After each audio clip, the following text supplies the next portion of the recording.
guys, welcome back to my channel.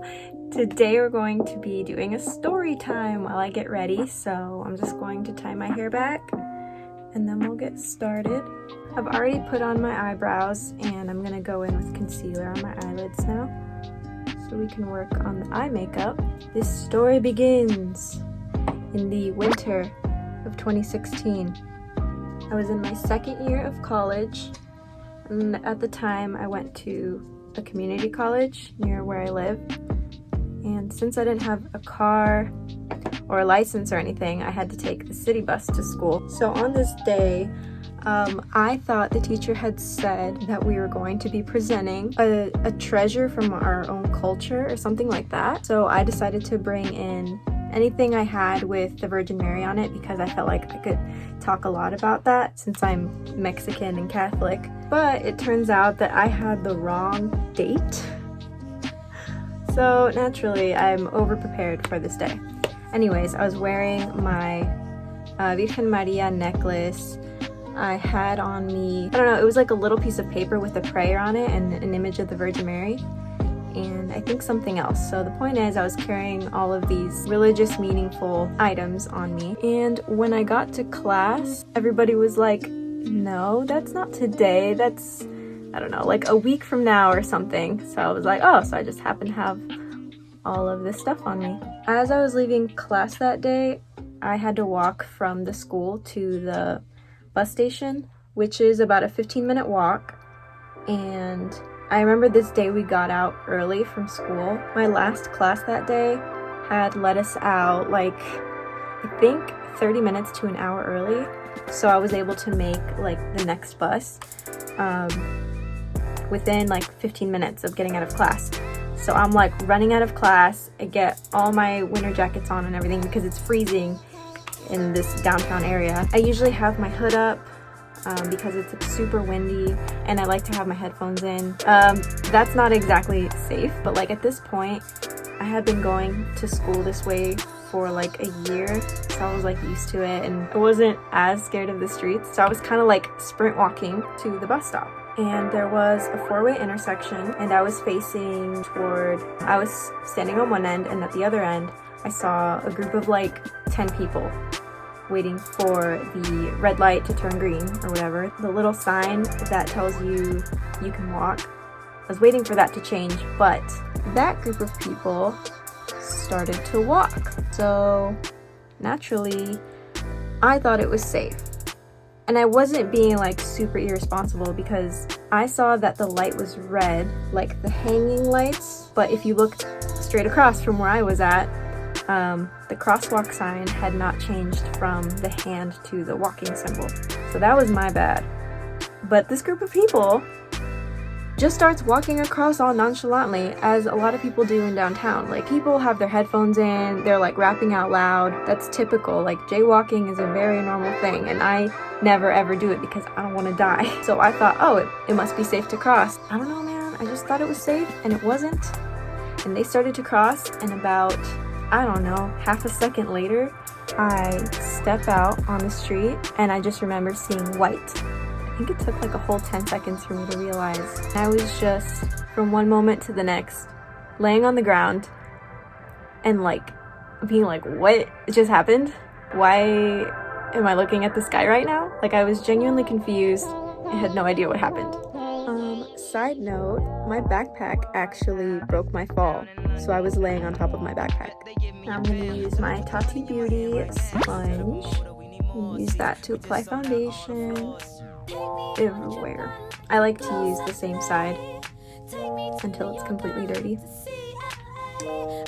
So I'm laying there, and a bunch of people start coming up to me. The first thing that I heard was this lady say, "Don't move, you might have a concussion." And I'm like, what the heck is going on? She's like, don't move, sweetie, it could be serious, you could have a concussion. And I was like, concussion? That means I would have had to have like hit my head or something. And that second I like looked around, and there's like 15 people around me, minimum, I think. The people that had started to walk across the street, the people who I blame for everything, they were standing around me all concerned, and then some random lady with like her group of people that she was with behind me. And then I heard her say that she called 911, was like, what? Why are you calling 911? Like, I'm fine. Everybody kept asking me if I was okay, and I was like, yeah. But you know what these people saw? These people saw my body get thrown. The car was going 25 miles an hour on the hood of a white car. They're probably traumatized. Yes, the car that hit me stopped. It was a dad, and he was with his daughter. So I kind of feel bad for them because, like, imagine having to drive after hitting a person. Oh my gosh. I feel like I'm really bad at telling stories. Or just because the camera's on, I can't focus. But basically, I unintentionally jaywalked, and this car hit me because it was a four-way street, and because the sign had not said walk yet, they were allowed to go. But at the same time, like, I don't think it matters what the laws are for pedestrians. You're always supposed to be careful and on the lookout just in case somebody might be crossing if they're not supposed to. And I didn't mean to, but I thought it was safe, I swear. So I'm still laying there. Since a lady had called 911, I was just supposed to not move until the ambulance showed up. And in the back of my mind, I knew this was going to be expensive. I don't ever go to the hospital. I never have doctor's appointments because I don't have health insurance. So, like, I'm just afraid that at this point that, like, oh my gosh, they're going to charge me a bunch of money. Or, like, someone calling 911. I wasn't even afraid of having a concussion because I was convinced that I was completely fine. The paramedics show up, they put a neck brace on me, and they pick me up and put me in the ambulance. And then in about 5 minutes, I was taken to the emergency room. Okay, now that I've used this side, I'm gonna flip it over and set my under eyes. So pretty much the moment that they put me on the bed in the emergency room, they had a nurse come in and ask me a bunch of questions, like my pain level and everything. And in that moment I realized, like, when she touched my upper left thigh, it hurt really bad. Since I was standing up when I was crossing the street, and the car was like a pretty small white typical car. I don't know how to describe cars, sorry. It hit me at thigh level, which explains why my body went, like, I guess flat on the hood, which is why I saw white. And then I got thrown off and I was like this on the floor. Set the forehead because I'm 24 and I get a little bit of forehead wrinkles because I'm super expressive. After the nurse asked me a bunch of questions, the police officer came in and he started asking me for my statement. Like, so here is a pen and paper, write down everything that happened. So I did that. I explained that I was waiting for the light to turn red, and I noticed that the main light had turned red, but I saw the group of people start walking, so I thought it was safe. I thought that the crosswalk light had already turned crosswalky, but it hadn't. I wrote all of that in the statement, which, like, clearly indicates that I did not mean to jaywalk. But this bald, white, entitled officer gave me a jaywalking ticket. Like, what? The fact that he gave me a ticket made me think, well, I can't even, like, sue these people for hitting me because he already sees me at fault. So how the heck would this go down in court? I'm in school right now. I have an exam in 2 days. I can't be worrying about this. He was just like, I'm sorry. But he handed me the ticket and it was for, I think, $158. And I was like, it's a lot of money for something that I didn't mean to do. I don't have a criminal record, not even a freaking traffic ticket of any sort because I didn't have a car yet. And he had the audacity to give me a ticket? I got hit by a car. Is that not punishment enough? I don't think I even mentioned the part that I had, like, a headphone in because I didn't have both headphones in. I had one, but I was like, I'm not gonna tell the officer that I had a headphone in. Honestly, I don't think the headphones would have changed anything because since I had one open, like, I could hear around me. The issue was my vision was limited because I had my giant coat on and the car was turning in from an angle that I couldn't see because it was, like, super windy and freezing. It was like 14 degrees, I think. When the officer was done questioning me, I just sat there for a minute and was, like, freaking out about life. Because as somebody who always follows the rules, getting a ticket, breaking the law is terrifying. and starts asking me if I want to do an x-ray to see if everything's okay. And I thought about it for like 10 seconds and was like, I don't have health insurance, so I don't think I can do that. So she was like, okay, let me just fill out the rest of these forms and I will discharge you. And I was like, that's it? This is the emergency room. You're not even gonna like, all you did was like squeeze my leg. Right after the nurse left, I FaceTimed my oldest sister, Viviana. I started crying when I was on the phone with her because it felt more real when I had to tell someone else about it. I was like all worried of what my parents were gonna think, and she's like, well, don't worry about that. Are you okay though? And I was like, I think so. My leg hurts, but I can still walk, I think, because I had kind of stood on it to test it out, and it hurt. But I was like, well, you know, I didn't lose a leg. I can manage to walk on it. And I told her what I told the nurse, that like, since I didn't have health insurance, I didn't want the x-ray done. Ooh. And she was kind of mad at me because she's like, what the heck? Obviously, it's important to get an x-ray. We can figure out how we'll pay it later. And I was like, no, it's fine. I think I'm okay. It just, my leg hurts, but I can still walk. And the nurse came back in, gave me the last form she needed to give me, and I was free to leave the hospital. The nurse didn't come back. I was like, okay, well, first of all, how do I get out of here? What's the entrance and what's the exit? The second I stood up, again, I realized it hurt more now. And high key, I needed a wheelchair. I was literally limping out of the hospital. And there was like nobody in the hallways for some reason, but I just kind of like limped until I found an exit.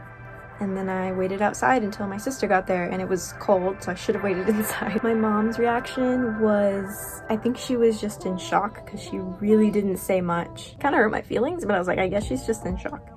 My dad was a lot more openly concerned, asking me a bunch of questions, like what happened. A couple months later, in the mail, I got 2 bills.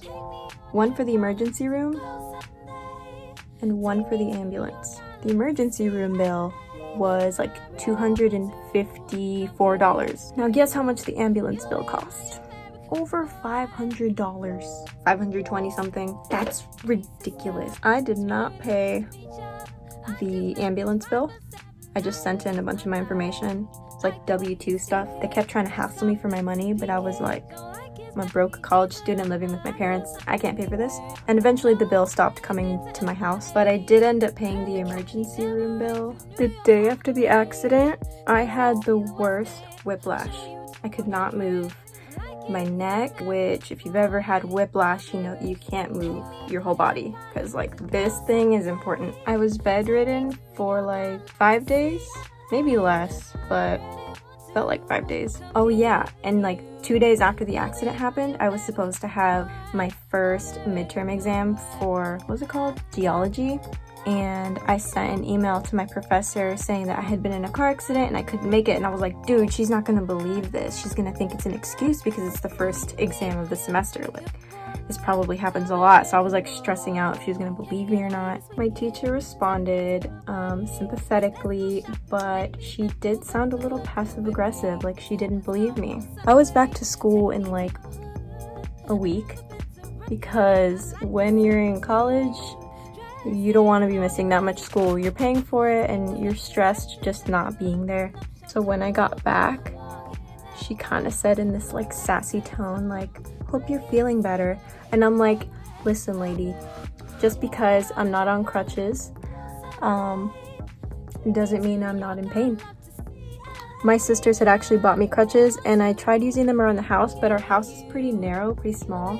So I didn't like using the crutches. I kind of just held onto the walls. And I knew that I wasn't going to be capable of using crutches at school because there's so many stairs.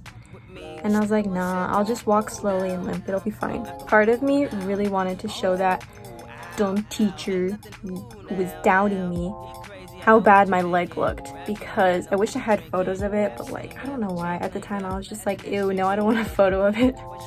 It was a bruise about this big. Like, it was kind of wonky looking, but it was purple and black and very painful. And the bruise lasted about like a couple weeks. I don't really remember. The spot came off with the spoolie. I hope by now that you've all caught on to the fact that I'm grateful that I had my Virgin Mary like necklace on me and all the other things I was carrying. I think I also had a rosary on because I feel like she really protected me that day. And as far as I know, there's no other damage than like my thigh. So right now what my thigh looks like, or since the accident, there's been like a little bit of a dent where the car hit me. The dent is about like from here to here, and it's right, let me show you.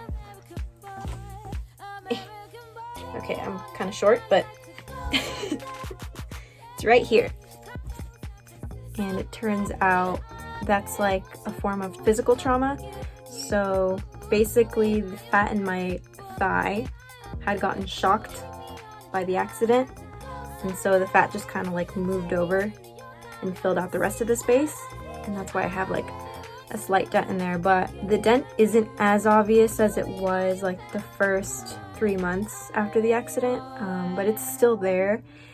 And when I sleep on the left side of my body, if there's too much weight on this side, it like hurts still. And I still haven't had any x-rays done, and it's 2020, so we're just gonna hope that everything's okay and that I continue to have luck like this, and that the Virgin Mary continues to protect me from any other accidents. If you guys have any more questions, I don't think you do, but you can ask them in the comments. Let's release these bangs.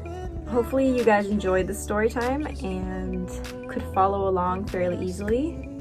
This is my first time trying to tell a story on camera, and it's a lot more difficult than I thought it was gonna be. To all my new subscribers, thank you so much. We've just passed 400. I think we're at like 408 right now. If the number goes down, my heart will sink a little, but I understand. A lot of you followed to be in the ColourPop giveaway, and I get that. I just really hope that you don't unsubscribe. Y'all are awesome. I appreciate you. See you in the next video. Bye.